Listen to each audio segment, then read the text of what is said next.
اعوذ باللہ من الشیطان الرجیم بسم اللہ الرحمن الرحیم وَكَذَلِكَ أَعْثَرْنَا عَلَيْهِمْ لِيَعْلَمُوا أَنَّ وَعْدَ اللَّهِ حَقٌّ وَأَنَّ السَّاعَةَ لَا رَيْبَ فِيهَا إِذْ يَتَنَازَعُونَ بَيْنَهُمْ أَمْرَهُمْ فَقَالُوا ابْنُوا عَلَيْهِمْ بُنْيَانًا رَبُّهُمْ أَعْلَمُ بِهِمْ قال الذين غلبوا على أمرهم لنتخذن عليهم مسجدا سيقولون ثلاثة رابعهم كلبهم ويقولون خمسة سادسهم كلبهم رجما بالغيب ويقولون سبعة وثامنهم كلبهم قل ربي أعلم بعدتهم ما يعلمهم إلا قليل فلا تمار فيهم إلا مراء ظاهرا ولا تستفت فيهم منهم أحدا ولا تقولن لشيء إني فاعل ذلك غدا إلا أن يشاء الله واذكر ربك إذا نسيت وقل عسى أن يهديني ربي لأقرب من هذا رشدا وَلَبِثُوا فِي كَهْفِهِمْ 300 سِنِينَ وَازْدَادُوا 9 قُلِ اللَّهُ أَعْلَمُ بِمَا لَبِثُوا لَهُ غَيْبُ السَّمَاوَاتِ وَالْأَرْضِ أَبْصِرْ بِهِ وَأَسْمِعْ مَا لَهُم مِّن دُونِهِ مِن وَلِيٍّ وَلَا يُشْرِكُ فِي حُكْمِهِ أَحَدًا صدق اللہ العظیم وَكَذَلِكَ أَعْثَرْنَا اور اسی طرح ہم نے اطلاع دی اصحاب کہف کے بارے میں لوگوں کو لیعلموا تاکہ وہ جان لیں ان وعد اللہ حق بے شک اللہ کا وعدہ سچا ہے وان الساعۃ اور بے شک قیامت لا ریب فیہا اس کے آنے میں کوئی شک نہیں اذ یتنازعون جس وقت انہوں نے جھگڑا کیا بینہم آپس میں امرہم اپنے معاملے میں فقالو تو انہوں نے کہا بناؤ ان کے اوپر ایک عمارت ربہم اعلم بہم ان کا رب انہیں خوب جانتا ہے قال الذین کہا ان لوگوں نے غلبوا علی امرہم جو غالب رہے اپنے معاملے میں لنتخذن علیہم مسجدا کہ ہم ضرور بنائیں گے ان کے قریب ایک مسجد سیقولون ان قریب وہ کہیں گے ثلاثۃ وہ 3 تھے رابعہم کلبہم چوتھا ان کا کتا تھا وَيَقُولُونَ اور بعض کہیں گے خَمْسَةٌ وہ 5 تھے سادسہم قلبہم چھٹا ان کا کتا تھا رجمم بالغیب تیر اندازی کر رہے ہیں بغیر دیکھے وَيَقُولُونَ اور کہنے والے کہتے ہیں سبعۃ وہ 7 تھے وَثَامِنُهُمْ قَلْبُهُمْ 8واں ان کا کتا تھا قُلْ رَبِّي أَعْلَمُ آپ کہہ دیجئے کہ میرا رب زیادہ اچھے طریقے سے جانتا ہے بعدتہم ان کی گنتی کو ما یعلمہم الا قلیل نہیں جانتے اسے مگر کچھ لوگ فلا تماری فیہم تو آپ ان کے بارے میں جھگڑا نہ کریں الا مراء ظاہرا مگر سرسری سی کوئی بات اگر کہنی ہو ولا تستفتی فیہم اور آپ نہ پوچھیں ان کے بارے میں منہم ان میں سے احدا کسی سے بھی کچھ بھی۔ یہ آیات کا ترجمہ ہے جو میں نے آپ کے سامنے ابھی تلاوت کی ہیں۔ اصحاب کہف کا تذکرہ آپ کے سامنے ہو رہا ہے۔ پچھلی کچھ آیات میں بھی آپ کے سامنے میں نے اصحاب کہف کا تذکرہ بیان کیا ہے۔ وقت کے ظالم جابر بادشاہ نے اپنی قوم کے چند نوجوانوں کو دین سے پھرنے کے لیے دھمکیاں دیں اور ان کے صحیح عقیدے اور نظریے کو بدلنے کی کوشش کی تو وہ افراد علاقے چھوڑ کر غار میں چلے گئے۔ اگلے رکوع میں آپ کے سامنے آئے گا کہ وہ 309 سال تک کھائے پیے بغیر وہاں سوتے رہے، حالانکہ عادتاً انسان اتنی دیر کھائے پیے بغیر زندہ نہیں رہتا، اور 309 سال کوئی معمولی زمانہ نہیں ہے، بہت لمبا ٹائم پیریڈ ہے۔ تو اللہ تعالیٰ نے ان آیات کے اندر ان افراد کا تذکرہ کیا ہے۔ یہ کھانے پینے کی ضرورتیں اللہ نے انسان کے ساتھ دنیا کی زندگی میں لگائی ہیں۔ اللہ نے انسان کے وجود کو پیدا ہی اس انداز میں کیا ہے کہ عالم اسباب میں یہ خوراک کا محتاج ہوتا ہے۔ انبیاء کرام کے بارے میں اللہ تعالیٰ نے قرآن کریم میں ایک جملہ ارشاد فرمایا ہے، سورۃ الانبیاء آپ پڑھیں گے وہاں آپ کو یہ آیت مل جائے گی۔ اللہ تعالیٰ فرماتے ہیں وَمَا جَعَلْنَاهُمْ جَسَدًا لَا يَأْكُلُونَ الطَّعَامَ، ہم نے رسولوں کو بھی ایسے جسم نہیں دیے جو کھانا نہ کھاتے ہوں، یعنی پیغمبروں کو بھی بھوک لگتی ہے، پیاس لگتی ہے، گرمی لگتی ہے، سردی لگتی ہے، بیمار ہوتے ہیں، تکلیفیں آتی ہیں، سارے کے سارے بشری تقاضے انبیاء کے ساتھ بھی ہیں۔ لیکن اصحاب کہف اور ان کے کتے کا بغیر کھائے پیے 309 سال تک زندہ رہنا یہ اللہ کی قدرت کی نشانیوں میں سے ہے۔ اسی لیے اللہ تعالیٰ ان آیات میں خود فرما رہے ہیں ذالک من آیات اللہ، یہ اللہ کی نشانیوں میں سے ہے۔ آج کی دنیا میں لوگ اشکال کرتے ہیں کہ جب انبیاء بغیر کھائے زندہ نہیں رہ سکتے، قرآن میں اللہ نے یہ بات بیان کی، تو اصحاب کہف کیسے زندہ رہ سکتے ہیں؟ وہ تو نبی بھی نہیں تھے، کسی نبی کے صحابی بھی نہیں تھے، بلکہ وہ تو اپنے وقت کے ولی اللہ تھے، صالحین میں سے تھے۔ تو صالح بغیر کھائے پیے زندہ رہ لے اور 309 سال تک زندہ رہے، اور نبی 100 سال بھی زندہ نہ رہ سکے بغیر کھائے پیے، تو اس میں تو انبیاء کی توہین ہے نا۔ تو لوگ پھر یوں کہتے ہیں کہ ہم انبیاء کی توہین برداشت نہیں کرتے، ہم قرآن کی اس آیت میں تبدیلی کر دیں گے کہ وہ 309 سال تک زندہ نہیں تھے بلکہ مردہ حالت میں تھے، یا اس کی کوئی ایسی تعویل کریں گے کہ کھانے پینے سے جان چھڑانی پڑے۔ حالانکہ قرآن کریم میں اللہ تعالیٰ واضح طور پر فرما رہے ہیں کہ انسان کو زندہ بھی رکھیں اور اتنی لمبی مدت کے لیے بھی زندہ رکھیں اور کھانے پینے کی حاجت بھی اسے نہ ہو، ذالک من آیات اللہ، یہ اللہ کی نشانیوں میں سے ہے۔ تو اللہ کی قدرت سے کوئی بعید بات نہیں کہ وہ اللہ 1000 سال بھی انسان کو اس دنیا کے اندر زندہ رکھے اور کھانے پینے کا محتاج نہ بنائے۔ اس لیے تعویل کرنے کی ضرورت ہی نہیں، معنی بدلنے کی ضرورت ہی نہیں، ظاہری طور پر الفاظ میں تبدیلی کرنے کی ضرورت ہی نہیں ہے۔ سمجھ آ رہی ہے میری بات؟ اس لیے اس کو سمجھنا ہے۔ موجودہ زمانے کے ملحدین انہی باتوں کو لے کر اعتراضات اٹھاتے ہیں، اور ان اعتراضات کے جوابات اللہ نے خود ہی قرآن میں بیان کیے ہوئے تھے، لیکن عقل اور فہم کی کمزوری کی وجہ سے، نہ ہونے کی وجہ سے وہ اس کو سمجھ نہیں پاتے۔ پچھلے سبق میں میں نے آپ کے سامنے یہ بات عرض کی تھی کہ اتنا لمبا عرصہ سونے کے بعد جب وہ بیدار ہوئے تو آپس میں پھر ان کے درمیان یہ بات شروع ہوئی کہ ہم یہاں کتنا عرصہ ٹھہرے ہیں۔ تو بعضوں نے کہا 1 دن ٹھہرے ہیں، بعضوں نے کہا دن کا کچھ حصہ ٹھہرے ہیں۔ پھر کہنے لگے یہ فضول قسم کی بحث ہے، چھوڑو اس بحث کو، ہمیں کیا لینا دینا۔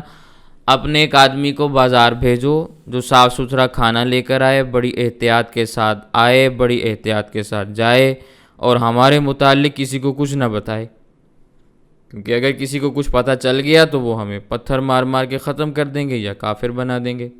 تو ان نوجوانوں میں ایک نوجوان تھا جس کا نام ہے یملیخا، اسرائیلی روایات میں ان کے نام لکھے ہوئے ہیں۔ وہ ہلکے پھلکے جسم کے مالک تھے، پھرتیلے نوجوان تھے۔ وہ گئے بازار کی جانب، جب روٹی سالن لے لیا، پیسے دیے تو دکاندار نے کہا بھئی یہ تو سکہ نہیں چلتا، انہوں نے اور نکال کر دیے، وہ بھی نہیں چلتے، اور نکال کر دیے، دکاندار نے کہا یہ بھی نہیں چلتے، کیونکہ اس زمانے میں نیا سکہ رائج ہو چکا تھا۔ اس نے دکاندار نے سکہ دکھایا کہ بھئی اب تو یہ سکہ چلتا ہے، یہ تمہارے پاس ہے؟ انہوں نے کہا یہ تو نہیں ہے۔ دکاندار کچھ پچھلے زمانوں سے واقف تھا، اس نے سکے کو غور سے دیکھا تو وہ اس نتیجے پر پہنچا یہ تو پچھلے زمانوں کا سکہ اس کے پاس موجود ہے۔ پھر اس نے یہ بات بھی سنی ہوئی تھی کہ 300 سال قبل یا کچھ زمانہ قبل کچھ نوجوان تھے جو ہمارے علاقے کو چھوڑ کر کسی جگہ پر چلے گئے ہیں۔ اس نے ذرا غور سے دیکھا تو اسے تھوڑا سا شک ہوا۔ پھر اس دکاندار نے بتایا کہ بھائی یہ سکہ تو 300 سال پرانا ہے۔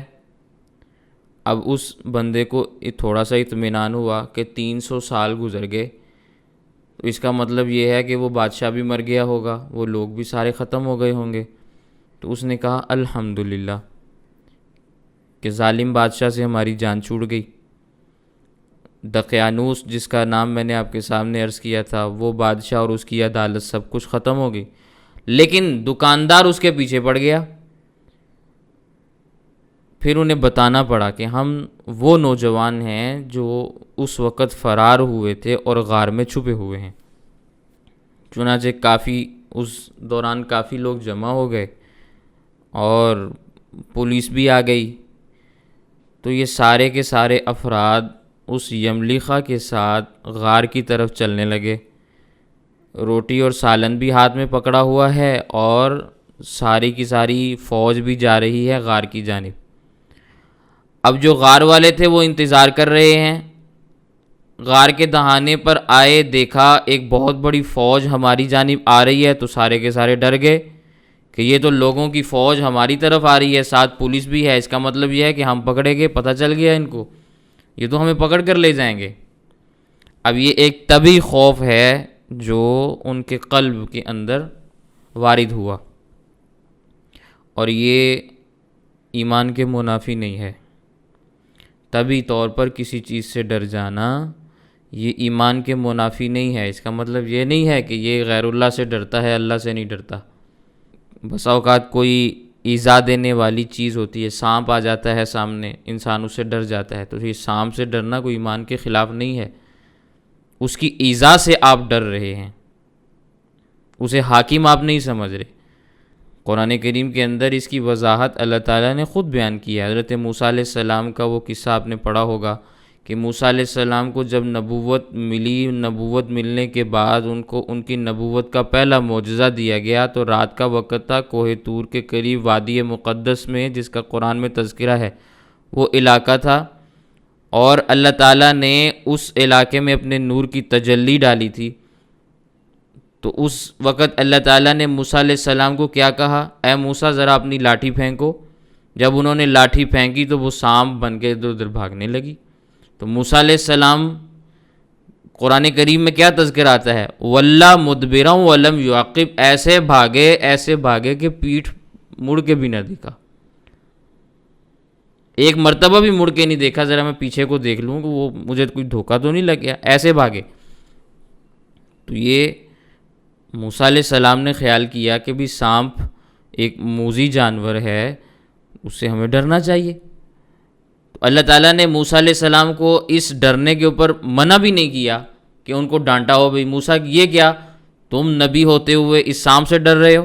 نہیں، اگر یہ غلط ہوتا تو اللہ تعالیٰ وقت کے پیغمبر کو ڈانٹ دیتے، لیکن یہ غلط بات نہیں ہے، یہ کوئی کفریہ نظریہ نہیں ہے، یہ کوئی کفر کی بات نہیں ہے، یہ کوئی شرک والا، کہ اس میں کوئی عنصر، کوئی پہلو نہیں پایا جاتا۔ اس لیے طبی طور پر انسان کسی چیز سے ڈر جائے تو پریشان ہونے والی بات نہیں کہ بھائی ہمارا ایمان بڑا کمزور ہے، ہم ڈر جاتے ہیں۔ ظالم بادشاہ سے بھی لوگ ڈر جاتے ہیں، ظالم لوگوں سے بھی لوگ ڈر جاتے ہیں، تو یہ ڈرنا اس وجہ سے ہے کہ ان کی ایذا ہم پتہ نہیں برداشت کر سکیں گے کہ نہیں کر سکیں گے۔ موذی جانوروں سے بھی لوگ ڈر جاتے ہیں، تو یہ ڈرنا ایمان کے منافی نہیں ہے۔ تو اصحاب کہف لوگوں کو دیکھ کر ڈر گئے کہ بھئی اب تو ہم گرفتار ہو جائیں گے۔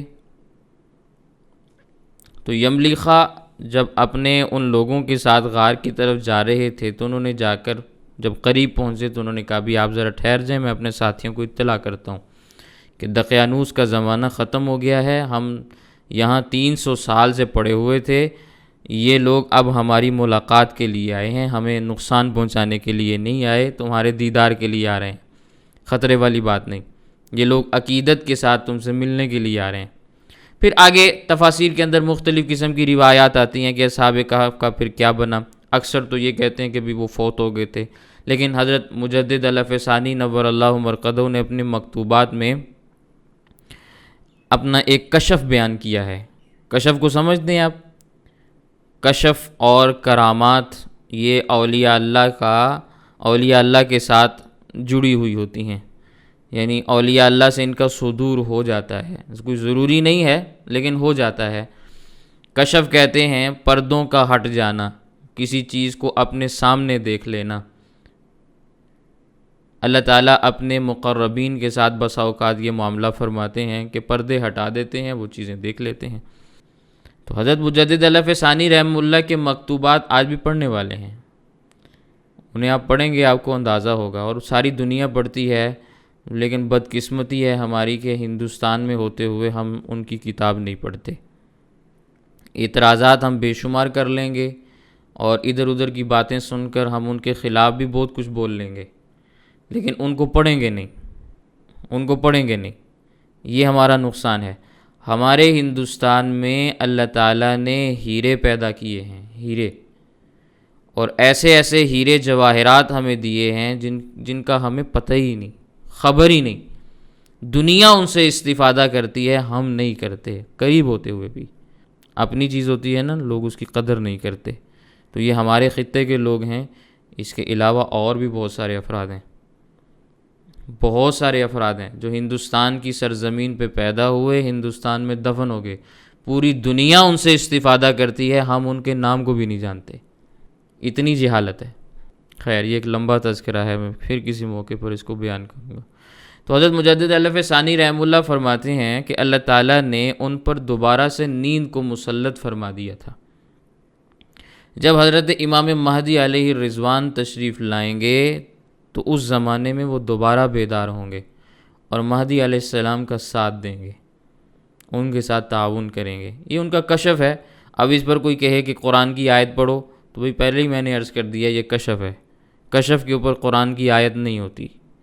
کوئی کہے کہ بھی اس پر بخاری کی حدیث لے کے آؤ، تو بھئی میں نے پہلے عرض کیا کہ یہ کشف ہے، سمجھ آ گئی؟ اس کو آپ نے ماننا ہے مان لیں۔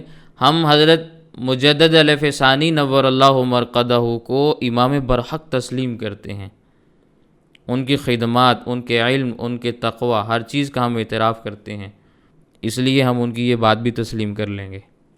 جو ان پر اعتماد نہیں کرتے ہم ان کو مجبور بھی نہیں کریں گے بھئی نہ مانو آپ بات۔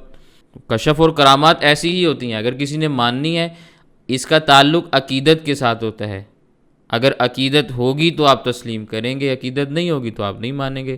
عقیدت نہیں ہے تو پہلے عقیدت پیدا کی جائے گی، اس کے بعد باقی چیزیں مانیں گے۔ تو اس لیے کسی کو مجبور ہم نہیں کر سکتے کہ وہ حضرت مجدد الف ثانی رحمہ اللہ کا یہ قول تسلیم کرے، نہیں ماننا تو نہ مانے۔ تو اللہ تعالیٰ فرماتے ہیں وَكَذَلِكَ أَعْثَرْنَا عَلَيْهِمْ، اسی طرح ہم نے اطلاع دی اصحاب کہف کے بارے میں لوگوں کو، لِيَعْلَمُوا، تاکہ وہ جان لیں، أَنَّ وعد اللہ حق، بے شک اللہ کا وعدہ سچا ہے، وَأَنَّ السَّاعَةَ لَا رَيْبَ فِيهَا، اور بے شک قیامت کے آنے میں کوئی شک نہیں ہے۔ تفاسیر میں لکھا ہے کہ اس زمانے میں اس علاقے میں قیامت کا مسئلہ بڑے زوروں پر تھا۔ ایک گروہ کہتا تھا قیامت آئے گی، دوسرا گروہ کہتا تھا قیامت نہیں آئے گی۔ تو جو لوگ قیامت کے قائل تھے ان کی تائید اس واقعے سے ہوئی کہ دیکھو اللہ نے ان کو اتنے عرصے کے بعد دوبارہ جگا دیا، تو جو رب یہ کر سکتا ہے اس کے لیے دوبارہ کائنات کو زندہ کرنا کوئی مشکل کام نہیں ہے۔ وہ تمام انسانوں کو، تمام حیوانوں کو زندہ کر کے میدان معاشر میں جمع کرے گا۔ تو اللہ تعالیٰ نے اس واقعے کو بطور دلیل ان کے سامنے پیش بھی کر دیا کہ لوگ اس کو دیکھ سکیں اور یہ سمجھ سکیں کہ اللہ کا وعدہ قیامت کے بارے میں سچا ہے، قیامت ضرور آئے گی، اس کے آنے میں کوئی شک نہیں۔ اور قیامت کا آنا عقلی طور پر بھی بہت ضروری ہے، عقلی مسئلہ ہے، اس کو سمجھنا چاہیے، کیونکہ دنیا میں ایسے مجرم ہیں جن کو ان کے جرم کی سزا دنیا میں نہیں ملتی، اور ایسے متقی نیک بزرگ پرہیزگار بھی ہوتے ہیں کہ ان کو ان کی نیکی کا صلہ بھی دنیا میں نہیں ملتا۔ سوچا ہوگا آپ نے کہ فلاں اتنی نیکیاں کر کے گیا، اسے دنیا میں کیا ملا؟ فلاں اتنا ظلم کر کے گیا، اس کے ظلم کا حساب کون لے گا؟ تو اگر قیامت نہ آئے تو مجرموں کو سزا کیسے ملے گی؟ ایمان والوں کو جزا کیسے ملے گی؟ تو پھر اس کا مطلب یہ بنتا ہے کہ اللہ تعالیٰ احکم الحاکمین نہیں ہے، ان کے ہاں کوئی عدل اور کوئی انصاف نہیں ہے۔ اس لیے ہم اس نظریے کو تسلیم نہیں کرتے، ہم اللہ کی عدالت کو بھی تسلیم کرتے ہیں، اللہ کی حاکمیت کو بھی مانتے ہیں، اس لیے ہم قیامت کو بھی تسلیم کرتے ہیں۔ تو اللہ تعالیٰ فرماتے ہیں اذ یتنازعون بینہم، جس وقت انہوں نے آپس میں جھگڑا کیا، امرہم، اپنے معاملے میں، فقالو، تو کچھ لوگوں نے کہا، ابنو علیہم بنیانا، بناؤ اس کے اوپر ایک عمارت یادگار کے طور پہ، کہ آنے والی نسلوں کو پتہ چلے کہ اصحاب کہف یہاں رہے۔ کسی نے کہا یہاں لائبریری بنا دو، کسی نے کہا یہاں مینار بنا دو، کسی نے کہا یہاں کوئی عمارت بنا دو۔ اہل حق کا اس زمانے میں غلبہ تھا، وہ عیسیٰ علیہ السلام کے دین پر چلنے والے تھے، اگرچہ دوسرے پیغمبروں کے ماننے والے بھی اس زمانے میں موجود تھے، لیکن غلبہ عیسائیوں کا تھا۔ تو اللہ تعالیٰ فرماتے ہیں ربہم اعلم بہم، ان کا رب ان کو خوب جانتا ہے کہ وہ کس انداز کے لوگ تھے۔ قال الذین غلبوا علی امرہم، کہا ان لوگوں نے جو غالب رہے اپنے معاملے میں، کیا کہا انہوں نے؟ لنتخذن علیہم مسجدا، ہم ضرور ان کے قریب ایک مسجد بنائیں گے، سجدہ گاہ بنائیں گے، کیونکہ یہ برگزیدہ لوگ تھے، انہوں نے اپنا ایمان بچانے کے لیے بڑی تکلیفیں اٹھائیں، اللہ نے ان کو بڑا شرف بخشا کہ 300 سال کے بعد ان کو بیدار کر کے اپنی قدرت کا کرشمہ ظاہر کر دیا، لہٰذا ان کی شایان شان یہ ہے کہ یہاں مسجد تعمیر کی جائے جہاں لوگ اللہ کی عبادت کا فریضہ سر انجام دیا کریں۔ تو بعض لوگوں نے کہا ہم یہاں مسجد بنائیں گے، سجدہ گاہ بنائیں گے۔ پھر وہ مسجد بنی یا نہیں بنی یہ ایک بعد کا معاملہ ہے، اسرائیلی روایات میں اس کا تذکر آتا ہے، بعض حضرات کہتے ہیں وہاں مسجد بنی بعد میں ختم ہو گئی، یا بعض لوگوں نے وہاں سجدہ کرنا شروع کیا۔ سجدہ اللہ کو کرتے تھے، موحد لوگ تھے، توحید پرست تھے، اصحاب کہف کو نہیں کرتے تھے۔ تو بہرحال اس کے بعد زمانے کے گزرنے کے ساتھ ساتھ آثار مٹ گئے۔ پھر آگے اللہ تعالیٰ فرماتے ہیں کہ اصحاب کہف کی تعداد کے متعلق کوئی کچھ کہتا ہے، کوئی کچھ کہتا ہے۔ سیقولون ثلاثہ، کچھ لوگ ایسے ہوں گے جو یہ کہیں گے کہ وہ 3 تھے، رابعہم کلبہم، چوتھا ان کا کتا تھا۔ ویقولون، بعض کہنے والے یہ کہیں گے خمسۃ، وہ 5 تھے، سادسہم کلبہم، چھٹا ان کا کتا تھا۔ اللہ تعالیٰ نے دونوں قول بیان کر کے فرمایا رجمم بالغیب، یہ تو تیر اندازی ہے بغیر دیکھے، آنکھیں بند کر کے آپ تیر چلا رہے ہیں۔ کوئی آدمی اندھا بن کر تیر چلائے تو وہ کہاں نشانے پہ جا کے لگتا ہے؟ تو یہ اسی قسم کی باتیں ہیں جن کو آپ کہہ سکتے ہیں بغیر سر و پا کے باتیں، جن کا نہ سر ہے نہ پیر ہے، بس بولنے والے بولتے چلے جا رہے ہیں۔ تو اللہ تعالیٰ نے ان دونوں اقوال کی تردید کر دی، رد کر دیا۔ وَيَقُولُونَ، پھر کہنے لگے، بعض کہنے والے یہ کہتے ہیں سبعۃ، وہ 7 تھے، وَثَامِنُهُمْ كَلْبُهُمْ، 8واں ان کا کتا تھا۔ اب اس قول کی اللہ نے تردید نہیں کی، پہلے 2 اقوال بیان کر کے اللہ تعالیٰ نے کیا فرمایا؟ رجمم بالغیب، وہ بغیر دیکھے تیر اندازی ہے۔ لیکن اس سے اگلی بات جب فرمائی وَيَقُولُونَ سَبْعَةٌ وَثَامِنُهُمْ كَلْبُهُمْ، اس کو رد نہیں کیا، اگرچہ واضح طور پر اس کا اس بات بھی نہیں ہے لیکن اس کو رد بھی نہیں کیا۔ پھر ساتھ ہی فرما دیا قُل رَبِّ أَعْلَمُهُمْ، قُل رَبِّ أَعْلَمُ بِعِدَّتِهِمْ مَا يَعْلَمُهُمْ إِلَّا قَلِيلٌ، آپ ان کو کہہ دیں کہ میرا رب ان کی گنتی کو زیادہ اچھے طریقے سے جانتا ہے۔ ما یعلمہم الا قلیل، اصحاب کہف تھوڑے سے افراد تھے، زیادہ نہیں تھے، وہ جتنے بھی تھے اللہ کو ان کی گنتی کا علم ہے۔ حضرت عبداللہ بن عباس رضی اللہ تعالیٰ عنہما مفسر قرآن ہیں، میں نے پہلے بھی ان کے بارے میں بہت ساری باتیں آپ کے سامنے عرض کی۔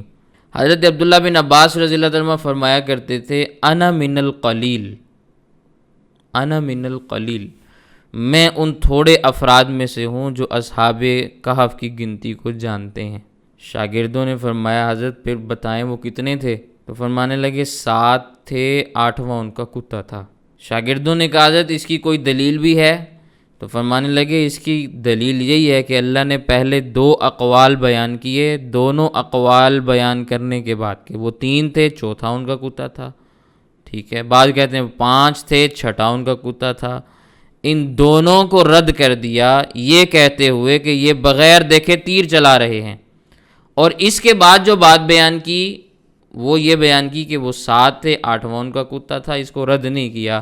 اس لیے میں یہ کہتا ہوں کہ اصحاب کہف 7 تھے اور 8واں ان کا کتا تھا۔ 6 نوجوان آپس میں دوست تھے، 7واں چرواہا تھا جو راستے میں ان کے ساتھ شریک ہوا، کتا بھی اسی کے ساتھ تھا، تو یہ 8 لوگ بن گئے۔ کتے کو بھی میں نے ان کے ساتھ شامل کیا ہے کیونکہ وہ کتا بدستور ان کے ساتھ رہا، پھر جس طرح وہ مر گئے اسی طرح کتا بھی مر گیا۔ اور یہ بات بھی میں آپ کے سامنے عرض کر چکا ہوں کہ اللہ تعالیٰ جن جانوروں کو جنت میں داخل کریں گے ان میں وہ کتا بھی شامل ہے۔ کچھ جانوروں کا تذکر آتا ہے نا حدیث پاک میں، مثال کے طور پر حضرت صالح علیہ السلام کی اونٹنی ہے، وہ جنت میں جائے گی۔ حضرت سلیمان علیہ السلام کا ہدہد ہے، وہ بھی جنت میں جائے گا۔ اور بھی کئی جانور ہوں گے، مختلف تفاسیر کے اندر ان کے تذکرے آتے ہیں۔ تو اللہ تعالیٰ اصحاب کہف کے اس کتے کو بھی بلعام بن باعور کی شکل کے اندر جنت میں داخل کریں گے، کیونکہ وہ تو بزرگی کی فہرست سے باہر نکل گیا نا، تو اللہ تعالیٰ کتے کو بزرگ بنا کر پھر جنت میں داخل فرمائیں گے۔ فلا تماری فیہم، اے مخاطب ان کے بارے میں جھگڑا نہ کرو۔ مخاطب قرآن کریم کے دنیا بھر کے افراد ہیں، جن و انس سارے کے سارے۔ اصحاب کہف کے بارے میں جھگڑا نہ کرو، بحث نہ کرو، الا مراء ظاہرا، مگر سرسری سی بات جو ہم نے قرآن میں بیان کر دی اتنی بات تم بھی کہہ سکتے ہو، بس یہی کافی ہے۔ ولا تستفت فیہم منہم احدا، اور آپ نہ پوچھیں ان کے بارے میں ان میں سے کسی ایک سے بھی، نہ یہودیوں کے پاس جا کے پوچھیں کہ اصحاب کہف کا قصہ بیان کرو، نہ عیسائیوں کے پاس جا کے پوچھیں کہ بھی ان کے بارے میں ہمیں معلومات دو، نہ ہی کسی اور کے پاس جائیں اور جا کر ان سے سوال کریں۔ قرآن میں جس چیز کو اللہ نے بیان کر دیا بس وہ کافی ہے، جتنا اللہ نے ہمیں بتانا تھا وہ بیان کر دیا، اس کے علاوہ اب ہمیں کسی ایسی تفسیر کی بھی ضرورت نہیں جو خواہ مخواہ لمبی ہو کہ بھی وہ ایسے تھے، وہ ایسے نہیں، وہ ایسے تھے، یہ ان کے حالات تھے، وہ یہ کرتے تھے، وہ کرتے تھے، وہ ادھر آتے تھے، ادھر جاتے تھے، ان کے ساتھ یہ ہوا، ان کے ساتھ وہ ہوا۔ ان تفصیلات کو ہم اسی لیے بیان نہیں کرتے کہ قرآن کریم میں اللہ نے فرما دیا بس جو بات بیان کر دی اتنی کافی ہے۔ اللہ نے اپنی نشانی کو ظاہر کرنا تھا، نشانی تمہارے سامنے ظاہر ہو چکی ہے، تمہیں پتہ چل گیا ہے کہ اس نشانی کا ظہور کیسے ہوا، بس اتنی بات کافی ہے۔ اس سے سبق حاصل کرو، اصل سبق حاصل کرنا مقصود ہے، وہ تمہارے سامنے ہم نے بات بیان کر دی، اسے سبق سیکھو۔ اس کے علاوہ مزید کسی سے پوچھنے کی اور نئی نئی آراء تلاش کرنے کی، نئی نئی تحقیقات کرنے کی ضرورت نہیں ہے۔ جو ہم نے بیان کر دیا بس اس پہ یقین رکھیں۔ تو یہ اصحاب کہف کے تذکرے ہیں جو ان آیات کے اندر اللہ تعالیٰ خود بیان کر رہے ہیں، اور ساتھ ساتھ اصلاح بھی فرما رہے ہیں، مختلف احوال سے، مختلف طریقوں سے، مختلف انداز میں انسانوں کی اصلاح بھی جاری ہے۔ تو سمجھنے والی بات یہ ہے کہ ہم قرآن کریم کے ان قصوں کو قصہ سمجھ کر نہ پڑھیں، ان سے اپنی ہدایت اور اصلاح اخذ کریں کہ ہمیں ان معاملات میں اپنے آپ کو کیسے چلانا ہے، ہم نے اپنے آپ کو کیسے بچانا ہے، ہم نے اپنے آپ کو دین کے اوپر کیسے رکھنا ہے۔ انسان اس انداز میں غور و فکر کرے، یوں اپنے آپ کو چلائے، قرآن کریم سے ہدایت اور رہنمائی حاصل کرے، اللہ تعالیٰ ایسے بندے کو کامیاب فرما دیتے ہیں۔